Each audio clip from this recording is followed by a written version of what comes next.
जय श्री राधा रानी सरकार की। जय श्री कृष्ण भगवान की। जय श्रीमद् भागवत महापुराण की। जय सदगुरुदेव श्री बंसी वाले महाराज की। श्रीमद् भागवत महापुराण के 9वें स्कंध के 15वें और 16वें अध्याय की कथा आज हम आपको सुनाने जा रहे हैं। इन अध्यायों के नाम हैं चंद्रवंश का वर्णन और परशुराम जी द्वारा अपनी माता और भाइयों के संहार का वर्णन। श्रीमद् भागवत कथा को सुनना भगवान की कृपा से ही संभव हो पाता है, और जो मन लगाकर भगवान की कथा सुनते हैं उन्हें भगवान से प्रेम हो ही जाता है। कथा का आदर मान करना चाहिए, अर्थात कथा सुनते समय मन को केवल भगवान के चरणों में लगाकर रखना चाहिए। कथा सुनते समय अगर मन संसार में जाएगा, संसार की बातों को हम याद करेंगे, तो उस समय भगवान समझ लेते हैं कि इसे कथा से उतना प्रेम नहीं है जितना संसार से प्रेम है। तो फिर भगवान की वो कृपा नहीं मिल पाती जो भगवान की कृपा हमें मिल सकती थी कथा सुनने पर। तो कथा का आदर मान सम्मान करना चाहिए, आदर पूर्वक कथा को सुनना चाहिए। भगवान मौका तो सबको देते हैं कि वो भागवत कथा सुन ले, लेकिन उस मौके का लाभ कोई कोई उठाता है, और जीवन में एक समय वो भी आता है जब हम कथा सुनना चाहते हैं लेकिन कथा हमारे भाग्य में उस समय नहीं होती है। कोई भी कारण हो सकता है। वृद्धावस्था में कथा कोई सुन नहीं पाता है, बीमारी की अवस्था में अपने शरीर का ही ध्यान रहता है, कथा नहीं सुनी जा सकती। जिंदगी में और ऐसे कई कारण होते हैं जब हम चाहकर भी भगवान की कथा नहीं सुन पाते। तो आज सब कुछ सही है तो कथा में मन लगाना चाहिए, कथा पूरी श्रद्धा भावना से सुननी चाहिए। आप कहीं पर भी कथा सुने, किसी भी स्थान पर कथा सुने, कथा में मन पूरा होना ही चाहिए। तो 9वें स्कंद के 15वें अध्याय की कथा में श्री सुखदेव जी महाराज कहने लगे हैं कि हे राजा परीक्षित, राजा पुरुरवा द्वारा उर्वशी से जो 6 पुत्र उत्पन्न हुए थे उनमें सबसे बड़े का नाम आयु था। उसके वंश में जंदू नामक ऐसे प्रतापी महात्मा हुए जिन्होंने जानवी गंगा जी को अंजलि में भरकर पी लिया। फिर जब देवताओं ने बहुत प्रार्थना की तब उससे अपनी गोद से पुत्री रूप में प्रकट किया था। उसी दिन से गंगा जी का नाम जानवी पड़ गया था। जंदू के वंश में गाधी नाम के अत्यंत प्रतापी राज ऋषि हुए। उनकी सत्यवती नामक कन्या परम सुंदरी और गुणवती थी। एक बार ऋषिक ऋषि ने गाधी के पास जाकर ऐसा कहा कि तुम अपनी कन्या का विवाह हमारे साथ कर दो। इस समय गाधी ऋषि ने उन्हें उत्तर दिया कि जो व्यक्ति मुझे 1 सहस्त्र श्यामकरण घोड़े लाकर देगा उसी के साथ मैं अपनी पुत्री का विवाह करूंगा। ऐसी बात सुनकर ऋषिक ऋषि ने बड़े परिश्रम से 1 सहस्त्र अर्थात 1000 श्याम वरण घोड़े लाकर गाधी को दिए हैं और सत्यवती के साथ अपना विवाह किया है। उस समय गाधी की पत्नी तथा सत्यवती ने ऋषिक ऋषि से ऐसा कहा है कि आप कोई ऐसा उपाय कीजिए जिससे हमें पुत्र की प्राप्ति हो। ऐसी बात सुनकर ऋषिक ऋषि ने अपनी सास तथा पत्नी को संतान प्राप्त कराने के हेतु एक यज्ञ किया है। उस यज्ञ में जो मंत्रों से खीर बनाई गई थी उसमें से एक भाग उन्होंने अपनी पत्नी और दूसरा भाग सास को खाने के लिए दिया है। उनकी सास ने अपने भाग को, जिसे चरु कहा जाता है, अपनी पुत्री को खिला दिया और उसके भाग को स्वयं खा लिया। जब ऋषि स्नान आदि से निवृत्त होकर लौटे तो इस भेद को जाना। तब उन्होंने अपनी पत्नी से कहा कि हे सत्यवती, तुझसे बड़ी भूल हुई है जो तूने अपनी माता का भाग खा लिया। अब तेरा पुत्र महाशक्तिशाली और क्रोधी क्षत्रिय होगा और तेरा भाई ब्रह्मज्ञानी और धर्मात्मा ब्राह्मण होगा। ऐसी बात सुनकर सत्यवती ने प्रार्थना की कि हे पतिदेव, आप कोई ऐसा प्रयत्न कीजिए जिससे मेरा पुत्र क्षत्रिय धर्मात्मा ना हो। तब ऋषिक ऋषि ने दूसरे मंत्र पढ़कर अपनी स्त्री से कहा कि अब तेरा पुत्र तो ज्ञानी और महात्मा होगा, परंतु यह काल तेरे पौत्र के शरीर में शक्ति प्रकट करेगा। इस प्रकार सत्यवती के गर्भ से जमदग्नि नामक परम तपस्वी ऋषि का जन्म हुआ है। जमदग्नि को रेणुका नामक स्त्री से 4 पुत्र हुए हैं।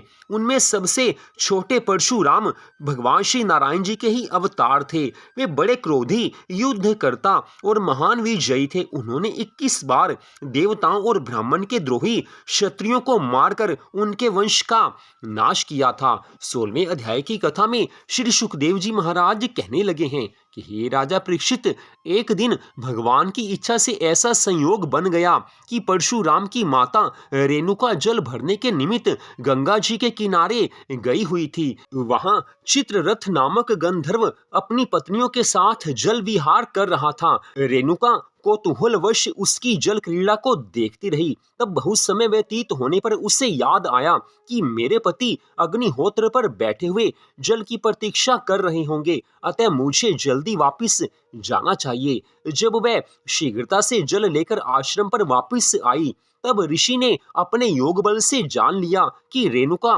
पराये पुरुष की काम क्रीड़ा पर मोहित हो गई है।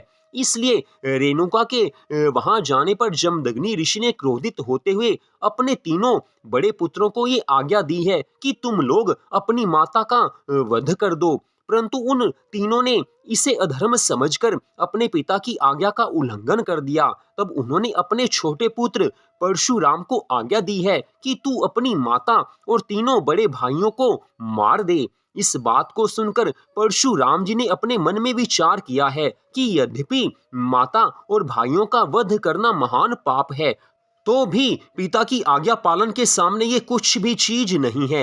ऐसा सोचकर आज परशुराम जी ने अपने पिता महर्षि जमदग्नि जी की आज्ञा को मानकर अपनी माता और अपने तीनों भाइयों का वध कर दिया है। उस समय महर्षि जमदग्नि ने प्रसन्न होकर कहा है कि हे परशुराम, तूने मेरी आज्ञा का पालन करके अपनी माता और तीनों भाइयों को मार डाला, इससे मैं तुमसे बड़ा प्रसन्न हूँ। अब जो तुम्हें अच्छा लगे वही वरदान मांग लो, मैं तुम्हें वो वरदान अवश्य दूंगा।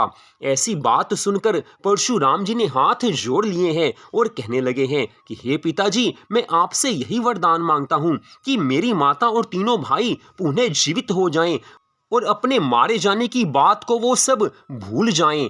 आज परशुराम जी के ऐसे वचनों को सुनकर महर्षि जमदग्नि कहने लगे हैं कि हरि इच्छा से ऐसा ही हो। जमदग्नि ऋषि के श्रीमुख से ऐसे वचन निकलते ही परशुराम जी की माता और तीनों भाई पुनः जीवित हो उठे हैं। उन्हें कुछ मालूम नहीं था कि पहले क्या हुआ है।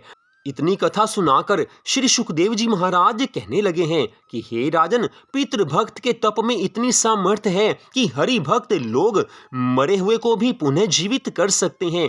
परशुराम जी ने अपने पिता की आज्ञा का पालन किया था, लेकिन उनके मन में अपनी माता और तीनों भाइयों के प्रति अपार स्नेह था, अपार प्रेम था। उनका जीवन दान मांगा है, लेकिन जमदग्नि ऋषि ने यह सोचा है कि मेरे पुत्र परशुराम ने मेरी आज्ञा का पालन किया है, इस कारण इसने जो वरदान मांगा है उससे देना ही चाहिए। उन्होंने अपनी तपस्या के बल से पुनः चारों को जीवित किया है। परशुराम जी प्रसन्न हुए हैं और उस समय परशुराम जी ऐसा सोचकर कि मैंने अपनी माता और भाइयों की हत्या की है, इस कारण मुझे उस पाप को नष्ट करने के निमित्त प्रायश्चित स्वरूप कुछ तीर्थ यात्रा अवश्य करनी चाहिए। उस समय परशुराम जी पुनः तीर्थ यात्रा के लिए चल पड़े हैं। उस समय राजा सहस्त्रबाहु के 100 पुत्रों ने, जो पहले उनके हाथ से बचकर भाग गए थे, आपस में ऐसा निश्चय किया है कि इस समय परशुराम जी आश्रम पर नहीं है, इसलिए हमें उचित है कि हम उनके पिता को मारकर अपने पिता का बदला ले लें। इस प्रकार निश्चय करके उन सहस्त्रबाहु के 100 पुत्रों ने एक दिन हवन करते समय महर्षि जमदग्नि को मार दिया है और उनका मस्तक काट कर अपने साथ ले गए हैं। उस समय रेणुका ने बहुत रुदन करते हुए 21 बार अपनी छाती को पीटकर परशुराम जी को पुकारा है। तब अपने पिता के मरने का समाचार ज्ञात होने पर परशुराम जी आश्रम पर वापस आए हैं। जब उन्होंने अपनी माता से पिता की मृत्यु का कारण सुना तो उन्होंने उसी समय अत्यंत क्रोधावेश में भरकर ऐसी प्रतिज्ञा की है कि मैं पृथ्वी को ब्राह्मण द्रोही क्षत्रियों से हीन कर दूंगा। ऐसी भीषण प्रतिज्ञा करके आज परशुराम जी वहां से महिष्मतीपुरी में जा पहुंचे हैं। वहां उन्होंने सहस्त्रबाहु के सब पुत्रों को मार डाला है। तत्पश्चात वहां से अपने पिता का मस्तक लाकर उनके धड़ सहित उनकी अंत्येष्टि क्रिया की है। तदुपरांत परशुराम जी ने उसके बाद 21 बार पृथ्वी पर क्षत्रियों को मार मार कर कुरुक्षेत्र में स्नान करके उन राजाओं की सारी पृथ्वी कश्यप वंशी ब्राह्मणों को दान में दे दी थी। तो यहीं पर आज की इस परम सुंदर कथा का विश्राम होता है। परशुराम जी श्री नारायण भगवान के अवतार थे। समय समय पर भगवान अपनी इच्छा से अवतार धारण करते हैं। भगवान जब जैसा समझते हैं वैसा ही अवतार प्रभु धारण कर लेते हैं। समय की आवश्यकता के अनुसार भगवान अवतार धारण करते हैं और हर अवतार में भगवान अनेकों लीलाएं करते हैं। भगवान की उन लीला कथाओं को जो मनुष्य पूरी श्रद्धा भावना से सुनता है, उसमें मन लगाता है, भगवान उसे भवसागर से पार कर देते हैं। तो आज की इस परम सुंदर कथा को आपने सुना, आप सबका हार्दिक धन्यवाद। जय श्री राधा रानी सरकार की, जय श्री कृष्ण भगवान की, जय सदगुरुदेव श्री बंसी वाले महाराज की, जय श्रीमद् भागवत महापुराण की। जय जय श्री राधे, जय जय श्री राधे, जय जय श्री राधे श्याम।